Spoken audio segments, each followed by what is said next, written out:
Tempoh hari saya bagi tahu kan, Anwar pergi Jepun. Anwar pergi Jepun senyap-senyap. Bukan saja Anwar dekat Jepun.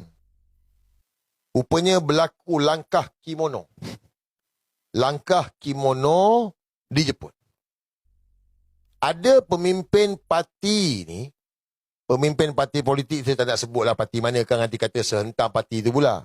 Ada pemimpin kanan parti tersebut pergi ke Jepun, jumpa dengan Anwar Ibrahim.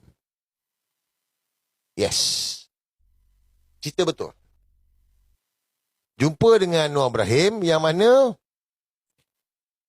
ada perbincangan yang dibuat lah. Saya tak tahu apa detail perbincangan yang dibuat. Tetapi daripada sumber yang saya dapat, ini untuk sokong Anwar Ibrahim.